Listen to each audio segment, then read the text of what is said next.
I found out I was pregnant at the same time as my mafia husband's childhood sweetheart Rosa. To protect her baby from being aborted by her parents, my husband claimed her baby as his own. As for mine, he coxed me, saying he will claim only after her baby was born. I confronted him, demanding to know why he would do this to me. His response was cold and unwavering. Claiming her baby as mine was the only way to protect them both. I won't let anything happen to her or the child.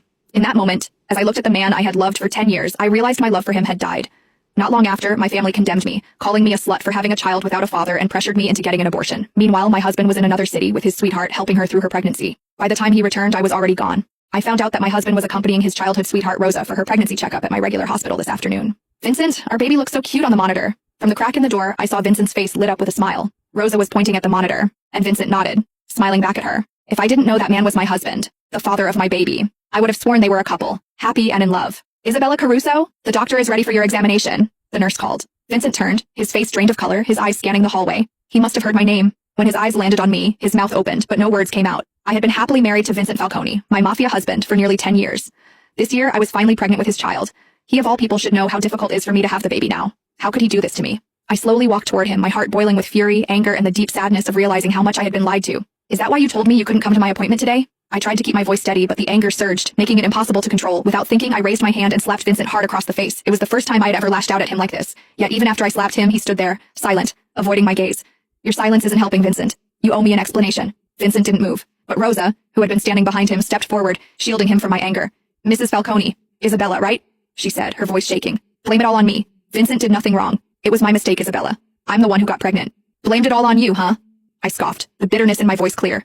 I was a tough woman, but even so, tears streamed down my face. As if my tears had triggered something in him, Vincent finally stepped past Rosa and pulled me into his arms. Don't cry, Isabella. The baby isn't mine, he said, his voice barely above a whisper. I froze. What? But then, Rosa spoke. She winked her innocent big eyes at Vincent. Vincent, didn't you promise to protect my baby by claiming it as your own?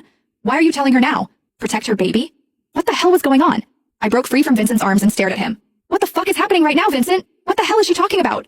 Vincent! Rosa called him too, clearly trying to stop him from saying anything more. But Vincent didn't hesitate. Isabella's my wife. She deserves to know. All right. Rosa's tear-filled eyes locked onto mine. If you really need to know, Isabella, Vincent decided to claim my baby as his, so he might not be able to claim yours. Vincent's face drained of color, but he stayed silent, offering no correction. But don't worry, Rosa continued, her tone suddenly sweet as she reached for my hand, her fingers hovering just above mine. Vincent said that even he can't claim your baby now. He'll adopt once you've given birth. Our baby will belong to the Falcone name, she added, her voice dripping with faux sincerity. I swear I saw a brief smirk twist her lips, but it was gone before I could be sure. I turned to Vincent, still silent, his head bowed as if he couldn't bear to look at me. Is this true, Vincent? My voice wavered as I forced the question out. You're going to give up on our baby to save hers? I'm sorry, Isabella, he whispered, his voice hoarse, barely audible. Tears welled up again. Is her baby so important to you that you'd abandon ours? Vincent hesitated, the pause slicing through me like a blade.